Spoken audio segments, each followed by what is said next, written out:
semuanya, selamat berjumpa kembali di program acara Jababeka Industrial Talk. Program acara ini akan membahas seputar informasi dunia industri terkini bersama saya Nabila Putri, moderator online talk show pada hari ini. Pada pagi hari ini kita bersama akan mengangkat tema Sell Without Selling yang juga merupakan sebuah judul buku milik salah satu narasumber kita pada hari ini. Nah, para partisipan webinar harus turut serta dalam acara hari ini dengan memberikan pertanyaan melalui kolom Q&A yang ada di device masing-masing. Kita mengetahui bahwa hal yang paling menarik dalam berbisnis adalah bertemu dengan customer. Namun di berbagai fakta, banyak juga penjual yang frustasi saat menjual atau menawarkan bisnis kepada customer. Tidak hanya sampai di situ, berbagai macam produk yang ditawarkan yang memang persaingan dengan kompetitor juga sangat ketat, bukanlah hal yang mudah untuk dijalankan. Lalu bagaimana cara kita berbisnis dan menawarkan produk kepada customer?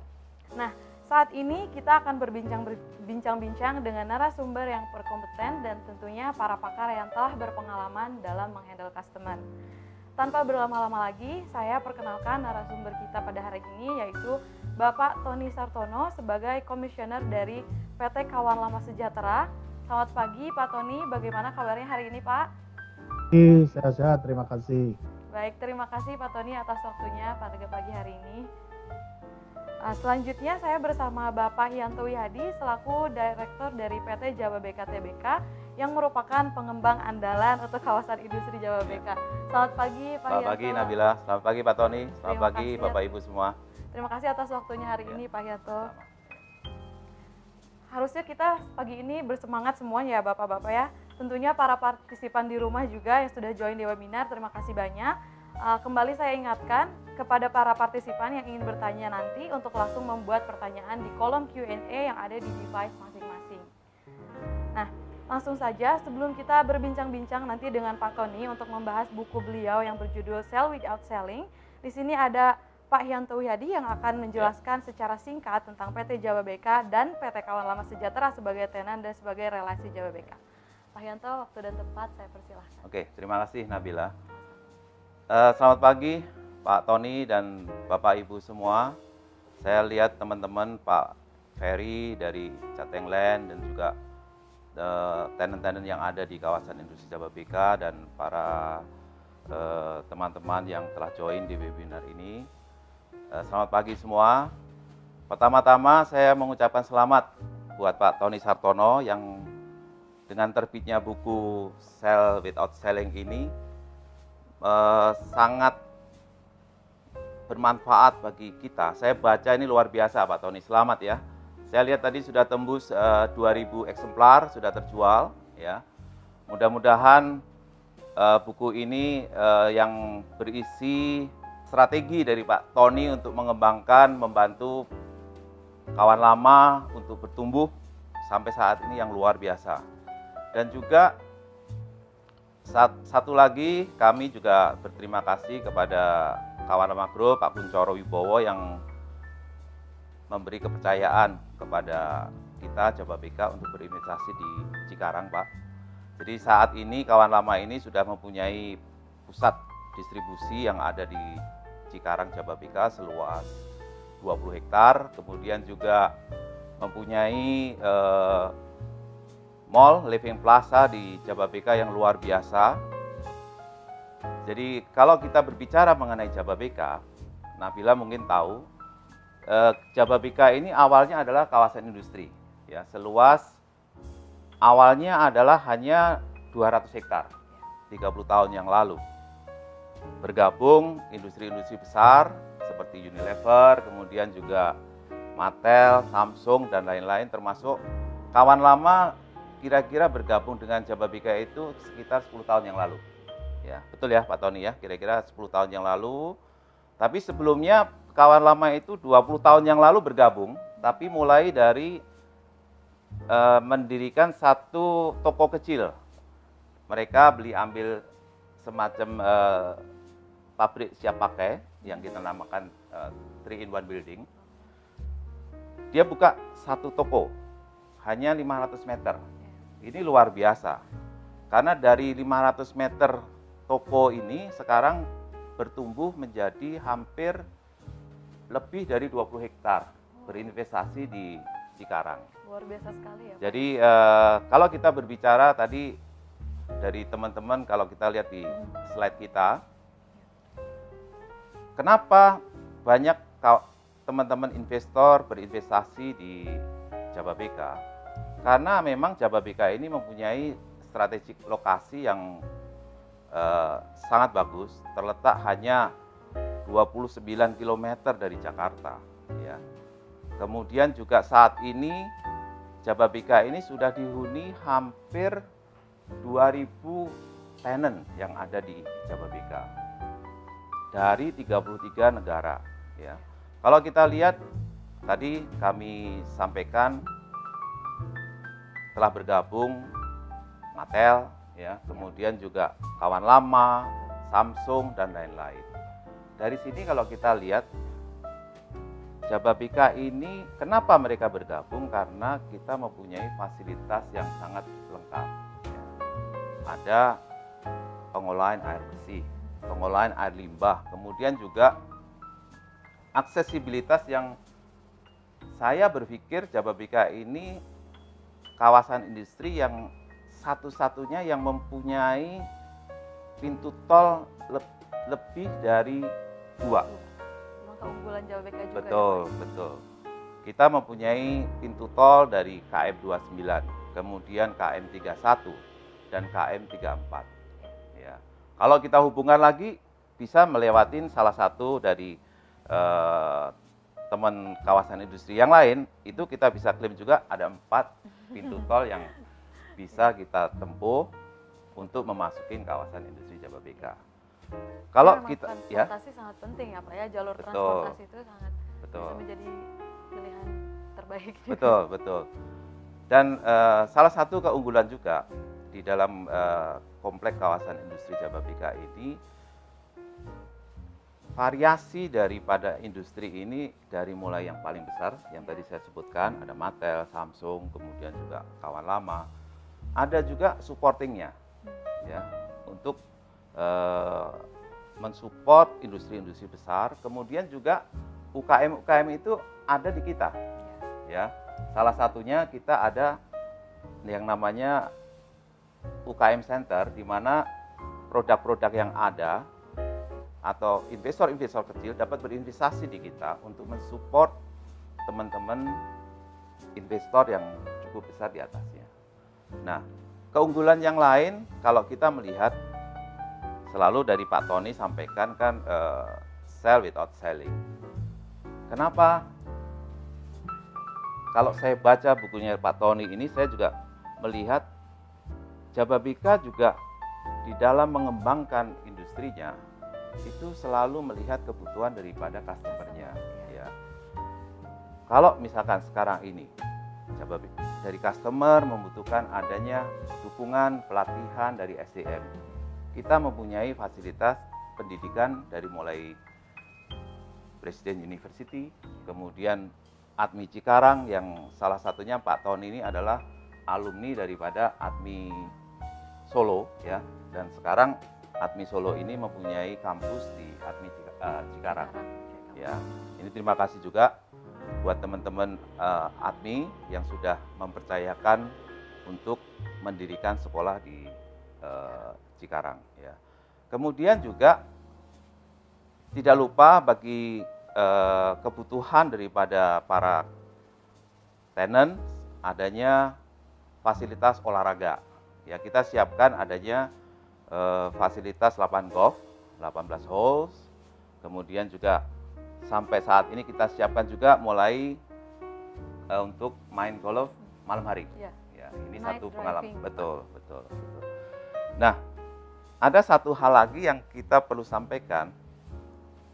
Banyak customer membutuhkan bagaimana mereka bisa meningkatkan kinerja mereka dengan menurunkan biaya logistik, ya, kemudian mempermudah masuknya import raw material mereka.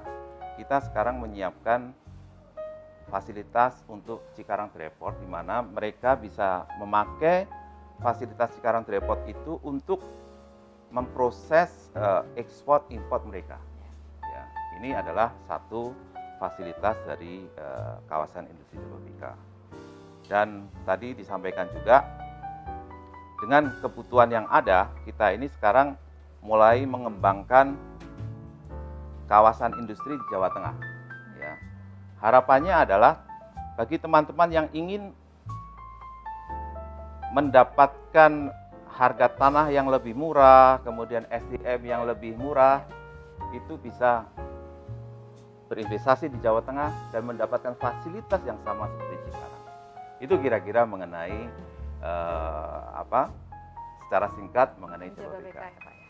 Begitu, Nabila. Baik, Ya. baik. Terima kasih, Pak. Pak Yanto, tadi sudah kita dengar penjelasan dari Pak Yanto tentang Jababeka. Langsung saja kita ke Pak Tony ya, Pak ya. Pak Tony, saya mau cerita sedikit nih.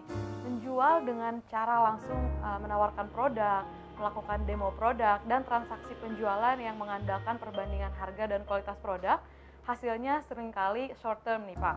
Meskipun ini sesuai juga dengan naik turunnya harga tersebut. Nah, kerjasama yang terjalin pun dengan customer hanya dalam jangka pendek saja. Ini menyebabkan mutu kerjasamanya tidak stabil kan ya Pak. Nah dari situ timbullah pertanyaan, mengapa sebagian pebisnis atau penjual tidak sukses sih Pak? Kemudian apa sih arti menjual itu sendiri untuk Pak Tony? Nah untuk menjawab pertanyaan tersebut langsung saja nih Pak, saya persilahkan kepada Pak Tony yang akan sharing mengenai How to Sell Without Selling yang juga merupakan judul buku milik Bapak Tony sendiri. Tapi sebelumnya saya akan putar dulu video dari video profilnya dari Pak Tony. Tony Sartono lahir di Kota Batik, Pekalongan, yang tidak saja dikenal kota pedagang, tetapi juga melahirkan tokoh-tokoh penting. Di kota ini, beliau menimba ilmu dari TK hingga SMA.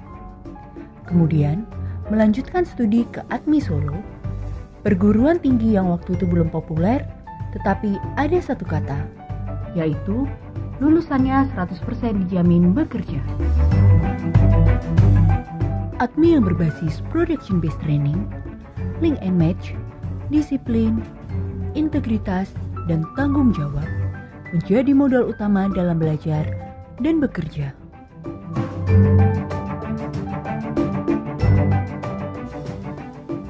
Setelah lulus, beliau melangkah ke Jakarta. Bekerja di pabrik hanya membuatnya bertahan kurang dari 1 tahun dan beralih ke bidang pemasaran alat-alat perkakas dan mesin PT Kawan Lama Sejahtera. Karirnya dimulai dari sales engineer, supervisor, sampai managing director, dan sekarang sebagai komisaris. Berbagai macam penghargaan diraih, tentunya karena prestasi dan kinerja. Hal ini berkat dukungan dari keluarga, manajemen, dan juga pelanggan. Sekarang, saatnya berbagi pengalaman dan pengetahuan sebagai narasumber di sekolah vokasi maupun industri. Dukungan dan jalinan alma mater menjadi salah satu bagian dari kehidupannya. Pengalaman dan pengetahuan yang dimiliki selama lebih dari 35 tahun akan terus beliau bagikan. Semoga semakin banyak orang memahami strategi berbisnis di dunia industri. Baik, selamat pagi Bapak Ibu sekalian. Salam sejahtera buat kita semua. Stay safe, jaga jarak, jangan lupa pakai masker karena pandemi COVID masih bersama kita dan kelihatannya akan jalan terus.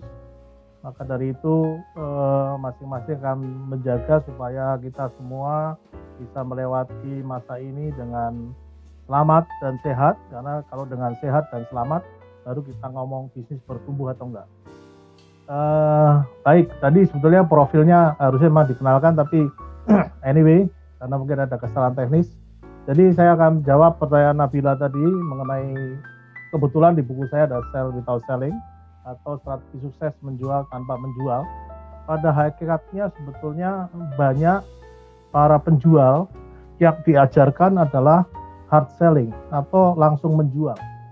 Sehingga semua salesman, saya rasa ini sangat normal ya. Semua salesman begitu mengunjungi customernya, di benak dia ini apa yang saya harus jual kepada klien saya. Sehingga dia tidak pernah memperhatikan kepentingan klien. Sering kali ya, jadi memperhatikan kepentingan diri sendiri. Karena apa? Karena bagi saya kalau menjual, saya berarti mendapatkan omset, mencapai target, dan saya mendapatkan insentif. Itu rata-rata yang dilakukan oleh para penjual. Nah, tentu saja bagaimana kalau kita menjual barang-barang yang cukup besar ya?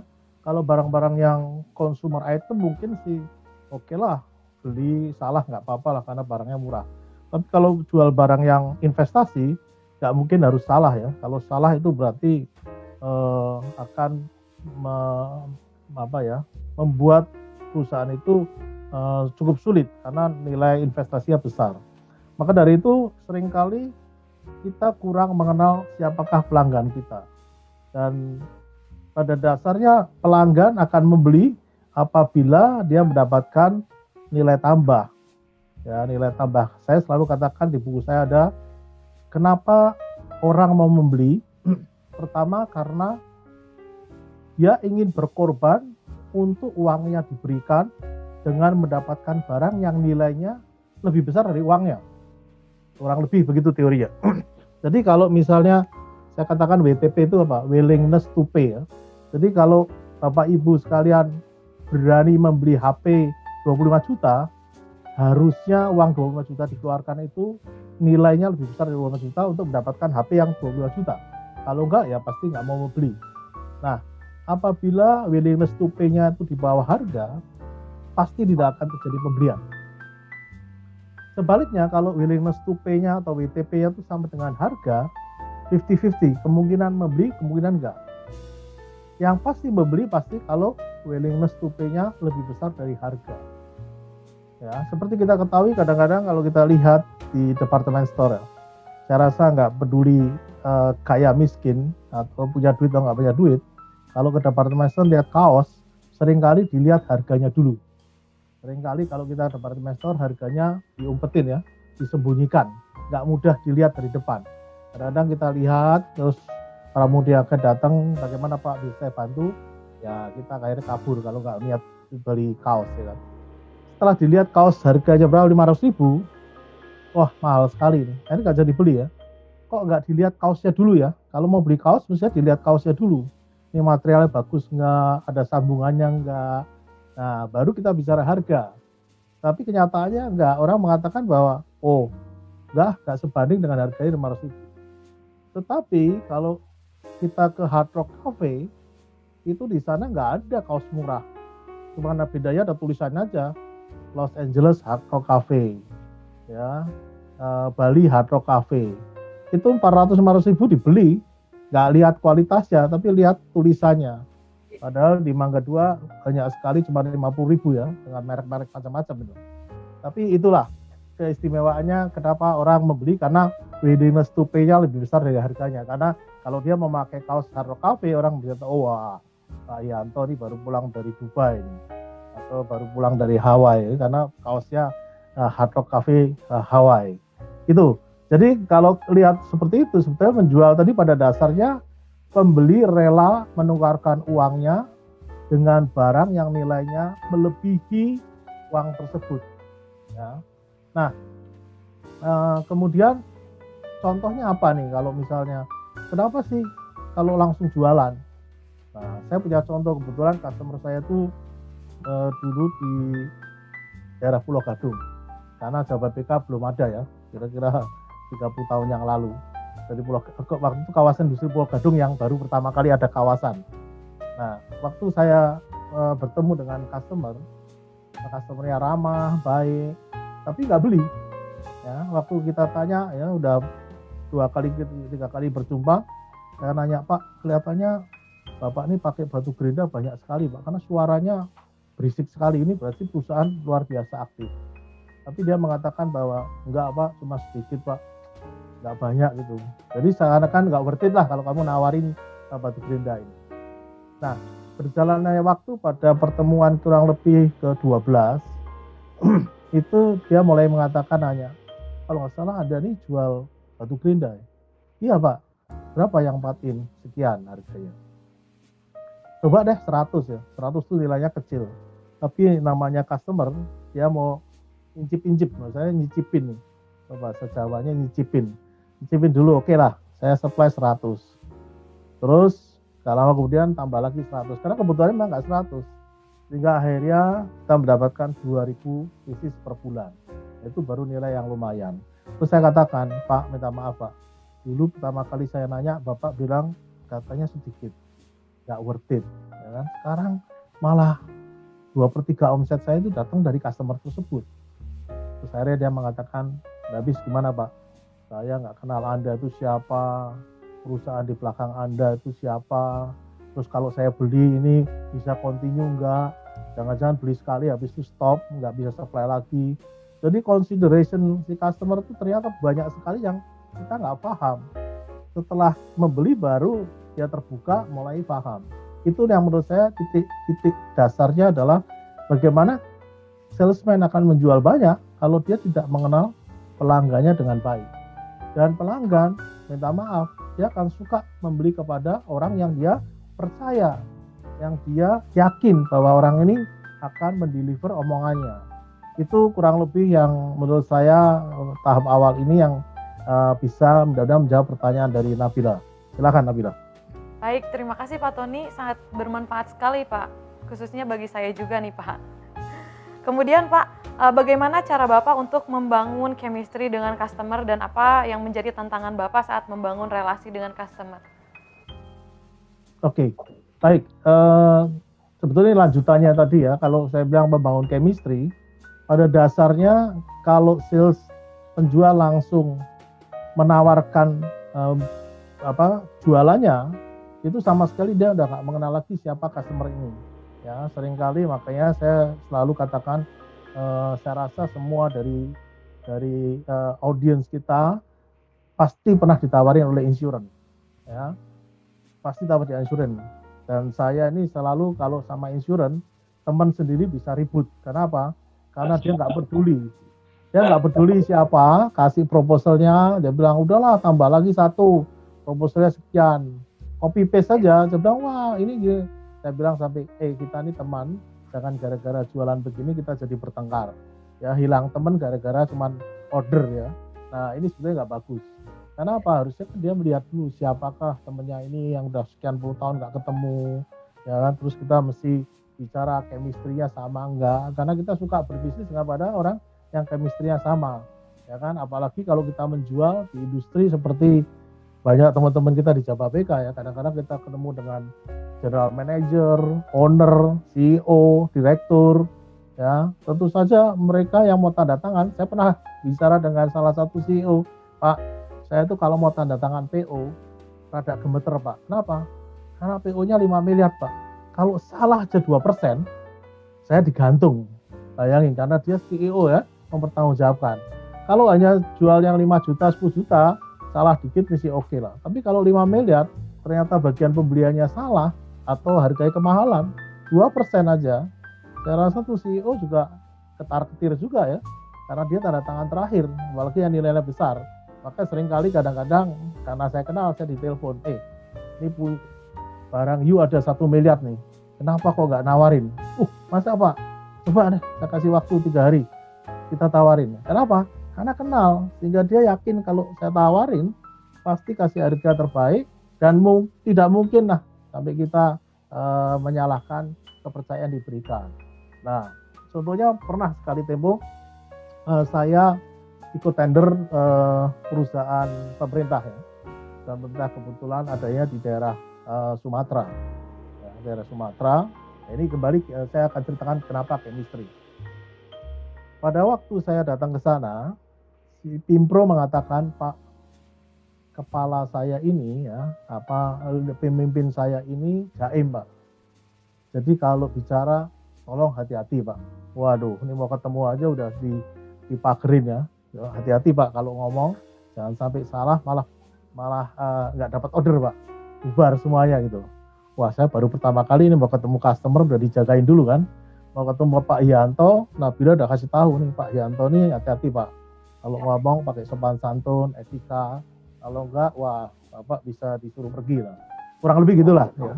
Nah, pada waktu saya masuk ke sana betul sih memang, karena kalau namanya kepala BUMN di satu daerah itu kayak raja kecil ya, kayak raja kecil lah, protokolnya segala macam ya, nggak heran lah, saya pikir itu normal aja ya, karena dia punya kekuasaan di situ dan nggak ada yang kontrol ya. Begitu saya bicara saya juga tanya, benar juga sih orang ini jaim juga nih, jaga image juga nih. Saya bilang wah hati-hati juga ya, sampai biasalah kalau orang sama orang pemerintah kan kita ngomong mesti lebih sopan santun daripada mungkin bicara sama Pak Yanto ya, bicara ada ceplas-ceplos ini. Nah, begitu saya tanyakan gimana caranya supaya kita bisa menyamakan chemistry, karena kalau ditanya cuma jawabnya sekejap aja, tidak ada lanjutan.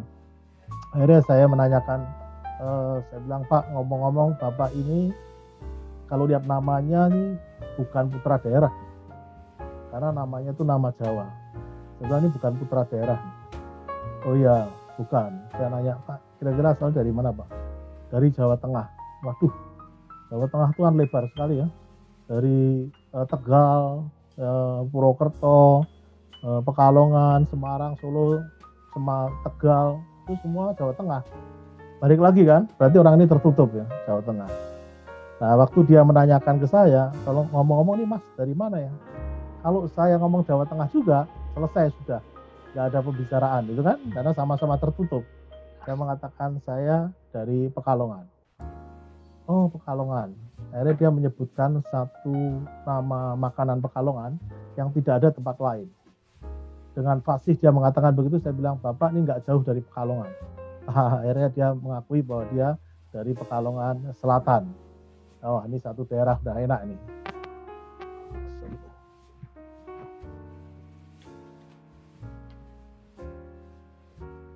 Oke, baik. Terus akhirnya bincang-bincang, saya mengatakan bahwa Pak, tahu nggak di Pekalongan itu ada paguyuban orang Pekalongan, atau yang disingkat adalah OPEC, orang Pekalongan. Oh, keren ya. Jadi waktu bicara demikian saya katakan, Pak, tokoh-tokoh paguyuban orang Pekalongan itu banyak loh Pak. Siapa aja? Waktu itu Kapolri Pak Dr. Andes Sutanto ya.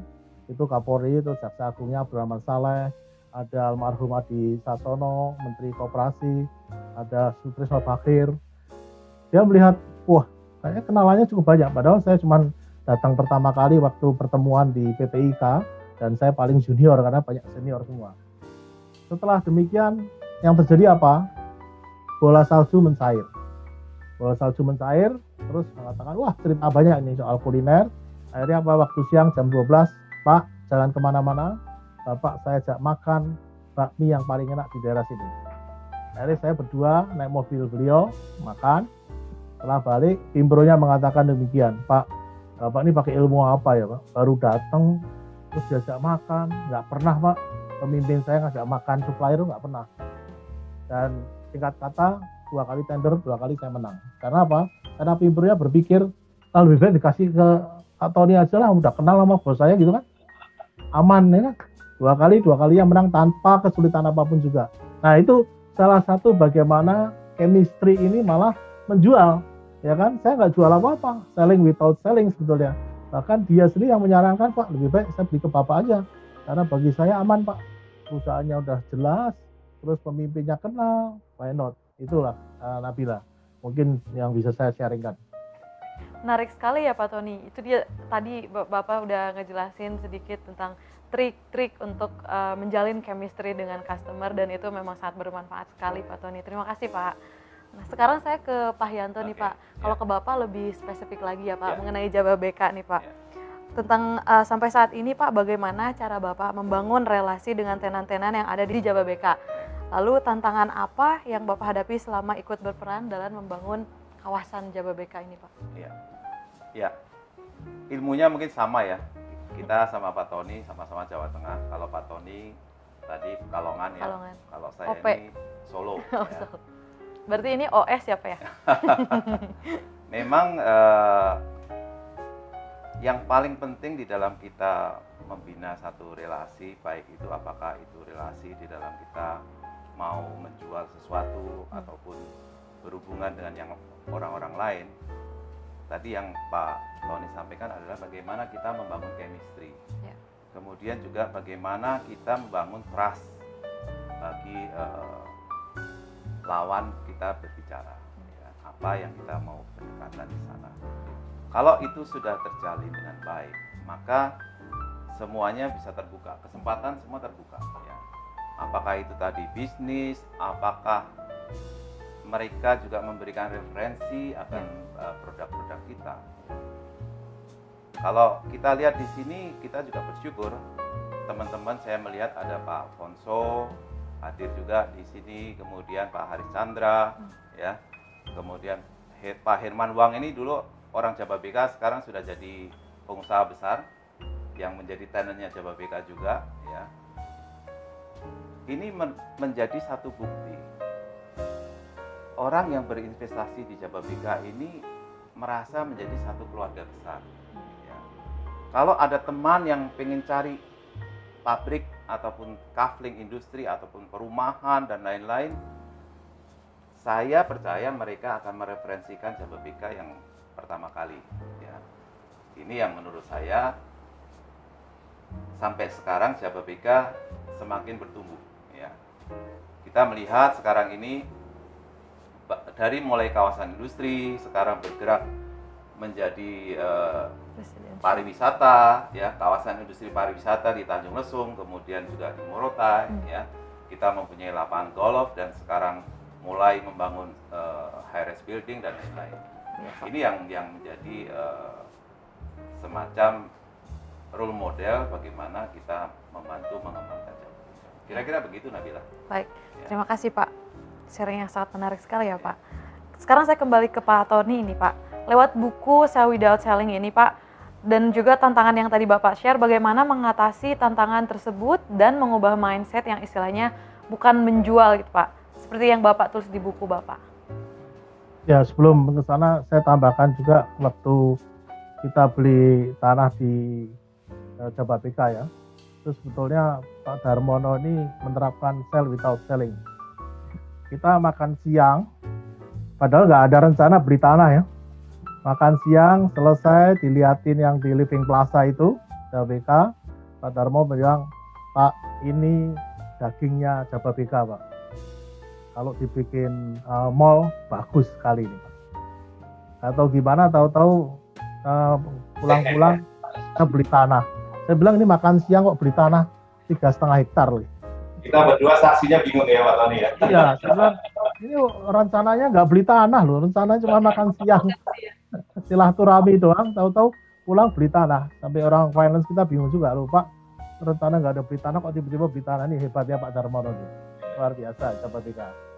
Baik, tadi mengatakan bagaimana tantangannya merubah mindset bahwa bukan menjual, tapi membantu masalah ke customer.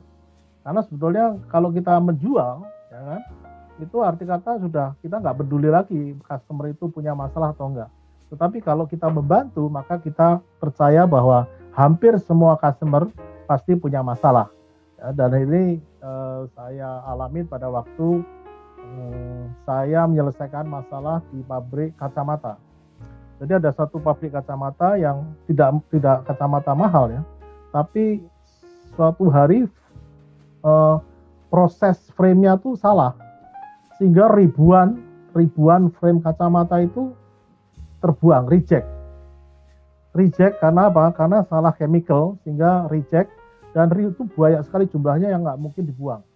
Akhirnya diputuskan untuk dicat, frame-nya dicat satu persatu, dan itu tukang catnya sampai tobat-tobat. Saya katakan, Pak, gimana Pak setelah ngecat sekian lama? Wah Pak, kalau ada pekerjaan lain sih saya mendingan keluar Pak. Tapi karena nggak ada pekerjaan lain ya terpaksa saya lakukan ini. Jadi dia udah tobat-tobat ya, karena frame satu persatu dicat satu-satu pakai seperti pen spray ya, atau spray gun tapi yang berupa pen. Itu setengah mati ya, sehingga ditumpuk terus masukin ke pemanas, tunggu pemanas 10 menit baru keluar, baru diturunkan lagi, sehingga pemanasnya banyak idle menunggu orang yang mewarnai atau mengecat frame-nya. Nah, pada waktu itu saya datang, saya menggunakan, saya punya alat yang ajaib, alat sakti, frame-nya ditumbuk seperti pohon Natal, terus kita semprot aja dari atas ke bawah, semuanya kena. Sehingga sekali masuk bisa sampai puluhan atau puluhan dari frame. Harganya itu bisa 200 kali lipat daripada yang dia pakai. Tetapi itu menyelesaikan masalah. Dan akhirnya owner memutuskan nggak beli satu tapi langsung beli dua, sehingga masalah mereka terselesaikan. Yang tadinya mungkin diperkirakan 6 bulan selesai, tapi hanya diperkirakan dalam waktu 1-2 bulan selesai. Nah, itulah bagaimana cara kita membantu pelanggan sehingga akhirnya harga itu nomor sekian. Jadi kalau salesman selalu menganggap harga nomor satu, berarti harga yang paling murah itu yang laku. Dan kenyataannya enggak kan? Ada ilustrasi juga, menjual mobil murah sama mobil mahal, kadang-kadang gampang menjual mobil mahal. Kenapa? Karena mobil mahal, ownernya pasti punya lebih dari satu. Kalau mobil murah, dari motor baru mau punya mobil. Kebayang nggak kira-kira? Kalau menjual mobil mahal, mungkin saya telepon Pak Yanto, Pak Yanto, ini Jaguar baru masuk seri ini Pak. Kalau Bapak ambil, Bapak orang nomor 1 di Indonesia yang punya Jaguar ini. Berapa sih? Cuma 3 miliar Pak. Saya kirim satu deh, nggak lihat warna, nggak lihat apa gitu kan. Karena bagi dia prestis kan. Kalau saya punya Jaguar ini, saya keliling Indonesia, keliling Jakarta, udah tahu ini pasti yang punya Pak Yanto. Itu tuh 3 miliar ya, murah sekali kan, sama orang wow. Ya. Tapi kalau beli mobil yang murah, udah diperiksa semua, knalpotnya lecet atau enggak, setelah selesai, minta apa? Pak bisa kredit nggak Pak 2 tahun Pak? Ya kan? Nah itulah kesulitannya bagaimana mindset kita menjual. Maka dari itu kalau kita membantu, mungkin menjual ini menjadi fun ya, menjadi sesuatu yang nggak stressful. Karena seringkali para salesman ini kan, apalagi zaman sekarang ya, itu udah pada stres semua kan. Terus kalau ditekan lagi dari atas, kasihan juga loh. Itu kayak hamburger berarti kan. Dia ditekan dari bawah dan tekan dari atas. Atas sama atasannya, bawah sama customernya. Matilah tuh seorang salesman gitu. Itu Nabila kurang lebih. Baik, nah itu tadi pemaparan dari Pak Tony tentang bagaimana mengubah mindset yang istilahnya bukan menjual ya Pak, tapi membantu. Oke, sekarang saya ke Pak Yanto nih Pak. Untuk Bapak sendiri, bisakah Bapak sharing cara Bapak mengatasi tantangan yang pernah Bapak alami ketika Bapak memasarkan produk Jababeka, kemudian treatment Bapak yang dilakukan agar Jababeka terus menjalin relasi yang baik dengan para tenan Pak? Ya. Jadi memang tantangan yang kita sebenarnya yang kita hadapi selama ini itu adalah bagaimana kita membangun trust. Ya. Setelah kita trust itu terbangun, bagaimana kita bisa mendeliver apa yang kita janjikan. Ini penting sekali. Penting ya Pak. Dan dengan strategi ini, saya merasakan manfaat yang luar biasa di dalam membina hubungan dengan para customer, ya, termasuk Pak Tony tadi, ya. Kemudian teman-teman dari Kawan Lama Group, ya. Dan saya pernah secara khusus ya, saya coba mengevaluasi keluarga besar Jababeka yang sekarang ini investasi di membangun pabrik di Jababeka. Saya melihat ada satu catatan khusus. Ini luar biasa sekali. Di Jababeka ini hampir lebih dari 200 alumni ATMI, ya, yang dulunya profesional sekarang telah menjadi entrepreneur, mempunyai pabrik ya, yang luar biasa. Kalau kita melihat ada banyak teman-teman dari alumni ATMI yang berinvestasi di Cikarang. Ini satu kepercayaan dari para alumni, sehingga beliau-beliau ini juga membantu. Kenapa ATMI Solo mempunyai cabang di Cikarang di Jababeka? Karena saya yakin dari teman-teman alumni ini memberikan referensi kepada waktu itu almarhum Romo Kasut, ya. Mungkin Pak Tony ya, ingat ya Pak Romo Kasut. Ya, ini adalah satu orang yang luar biasa, di mana beliau mempunyai visi sehingga memutuskan ATMI untuk buka cabang di Cikarang. Dan saya melihat perkembangan ATMI luar biasa. Ya, Itu kira-kira Nabila. Baik, terima kasih Pak Yanto. Mungkin sekarang yang terakhir ya Pak, untuk para partisipan di rumah yang sedang join, untuk Pak Tony dan Pak Yanto untuk dapat memberikan closing statement dari masing-masing.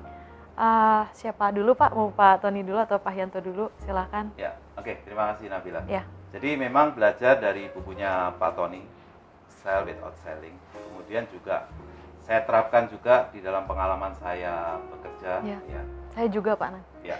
Jadi yang penting adalah kita ini bukan hanya menjual produk, ya.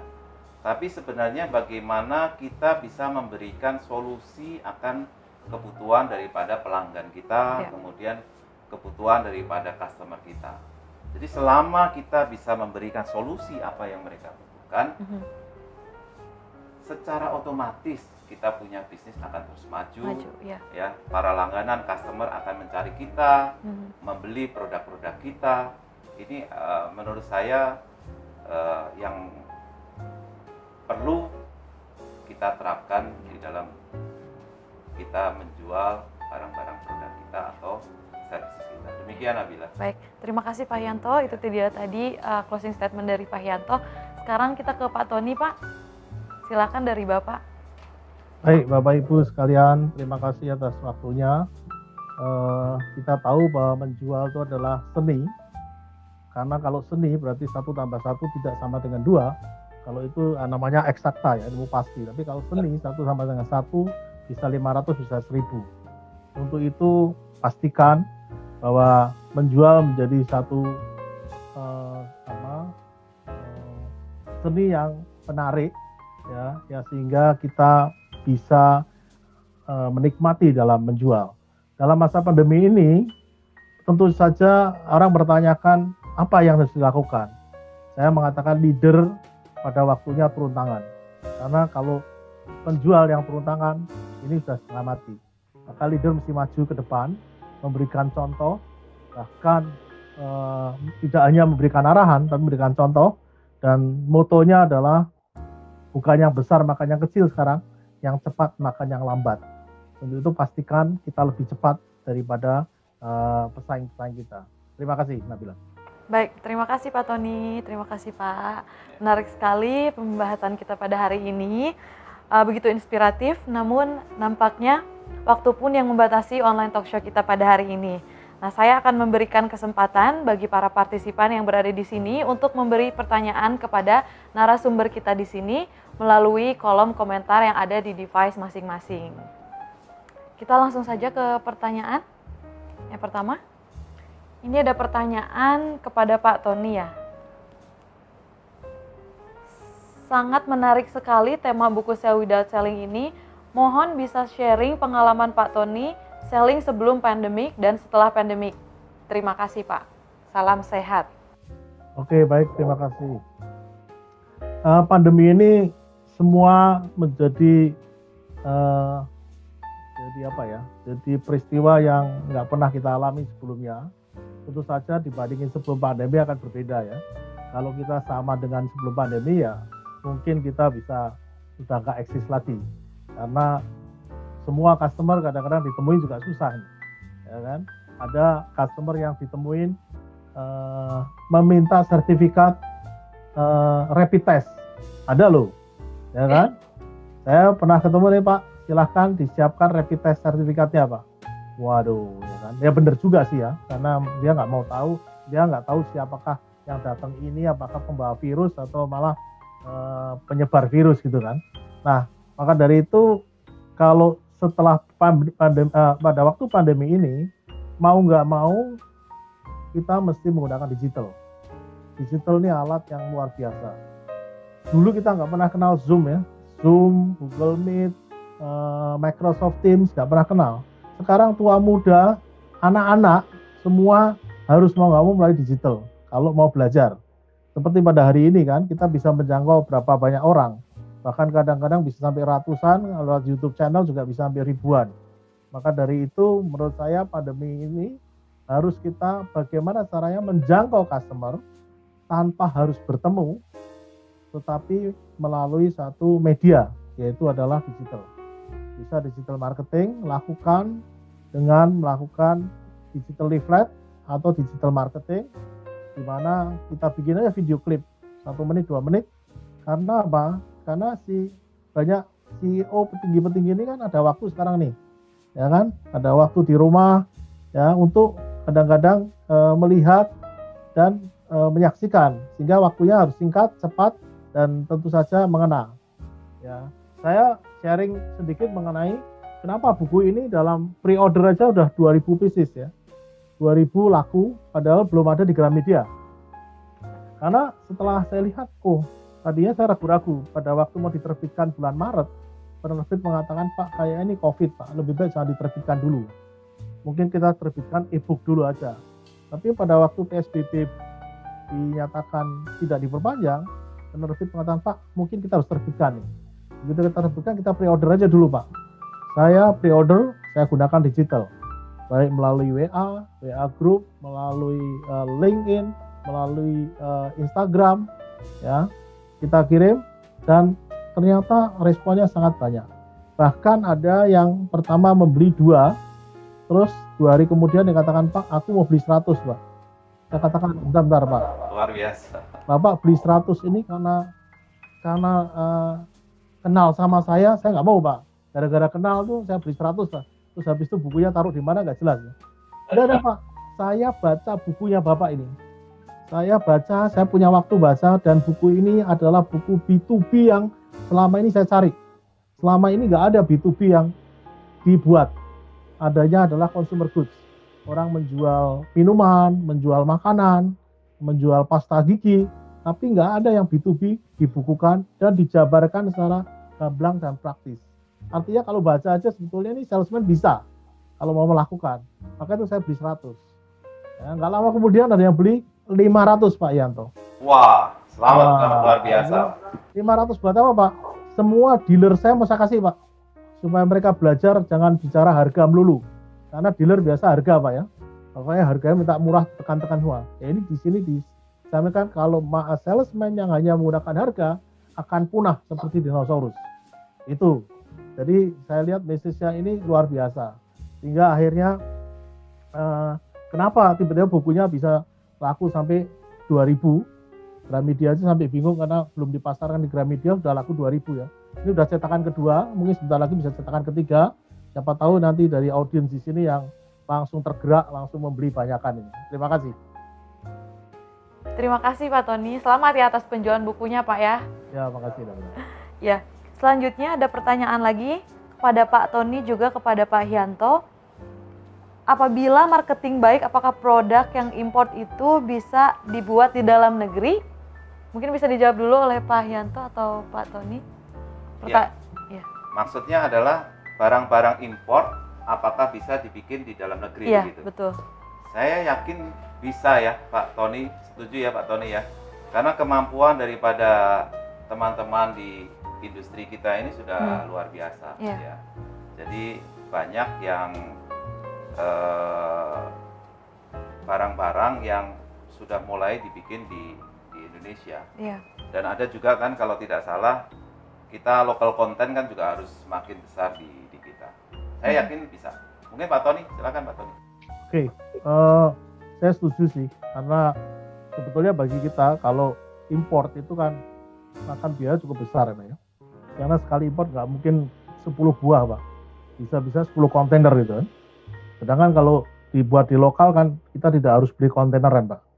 Pertanyaan tinggal volumenya sama kualitas dan harga, Pak. Dan kalau harganya mahal, saya rasa Bapak-Bapak sebagai customer nggak akan beli juga.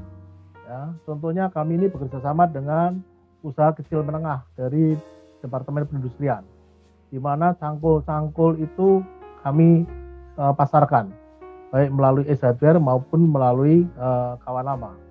Karena cangkul nggak mungkin diimpor, gunting nggak mungkin diimpor, Pak ya. Ya, maka dari itu kita harus bekerja sama dengan lokal. Itu menurut saya baik sekali ya, kita setuju sekali. Pertanyaannya tinggal satu, quality, quantity, dan harga. Ya, seringkali bisa, kuantitinya nggak bisa, Pak. Kali beli cangkul minta 500.000 misalnya, ya kan? Itu saya harus mengkolek daripada pengrajin-pengrajin di seluruh Indonesia, misalnya seperti itu. Pertanyaan apa bisa continue atau enggak? Nah, ini kan banyak sekali konsekuensinya. Tapi kalau dibuat bisa. Saya rasa industri di Indonesia sudah cukup maju. Hanya apakah satu bisa memenuhi harga yang dikehendaki oleh customer. Ya, karena sekarang ini nggak bisa harga beli ditambah ongkos ketemu harga jual. Yang sekarang ini harga pasar sama dengan harga beli ditambah ongkos. Kalau harga pasarnya 100, harga belinya 100, ya udah kita nggak bisa jualan. Itu yang menurut saya sangat bisa, dan kita juga tidak menutup harus semuanya import. Bahkan sebagian kami sudah bawa juga pabrikan dari luar masuk. Misalnya matres, kita bikin matres sekarang di Indonesia, kita bikin lampu saving energy, kita bikin di sini. Ya, sudah sebagian yang volumenya cukup besar, kita masuk ke sini atau bekerja sama dengan produsen lokal. Itu Nabila. Baik. Ya, mungkin saya ada tambahan ya, Pak boleh, Nabila Pak. sama Pak Tony ya. Tadi Pak Tony sampaikan kalau saat ini terpaksa masih memakai bahan-bahan impor ya. Dan tadi Pak Tony sampaikan kesulitannya adalah harus mendatangkan volume yang cukup besar baru bisa impor. Nah, di Jababeka ini melihat adanya kebutuhan itu, sekarang di fasilitas Cikarang Dreport itu ada yang namanya pusat logistik berikat. Ya. Artinya teman-teman yang membutuhkan barang impor itu bisa beli ke pusat logistik berikat dengan volume yang dibutuhkan. Jadi tidak perlu import langsung dari luar. Kalau di dalam pusat di Cikarang Dreport itu sudah ada ya material-material yang dibutuhkan, dia bisa langsung ke sana. Ya. Jenisnya itu nanti bisa langsung kontak ke Cikarang Dreport, apa saja yang ada di sana. Yang saya tahu ada kapok, kapas ya, kemudian ada beberapa material-material yang lain, tapi nanti detailnya silahkan ke Cikarang Dreport. Baik, terima kasih Pak. Itu tadi pertanyaan dari Bapak Muhammad Latif ya. Pak Latif, apa kabar? Senior kami nih, Pak Tony, Pak Latif sudah join nih. Woi, Pak Latif. Kita mesti yang diajarin sama Pak Latif nih. Iya, ini mohon maaf Pak Latif. Harusnya Pak Latif yang di sini ini. Terima kasih. Ini dari Pak Latif, jawaban Pak Tony bagus. Bila berkenan bisa berdiskusi lebih lanjut katanya ya, Pak Yanto. Welcome. Sampai main golf Pak Latif. Sama-sama. Wah, siap. Ya. Selanjutnya ada pertanyaan lagi dari Erwin Nugroho ya.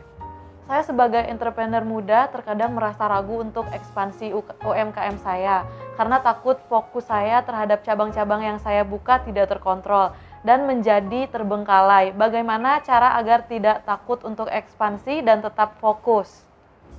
Mungkin Pak Tony dulu. Mungkin Pak Tony ya, boleh Pak. Oke, baik. Terima kasih Pak Erwin. Ini pertanyaan bagus sekali. Gini, mengenai ketakutan untuk membuka cabang-cabang, betul memang. Jadi saat ini mesti perlu diperhatikan sebetulnya balik-balik ke people, Pak, ke sumber daya manusia. Karena cabang Bapak bisa buka di mana aja karena punya uang.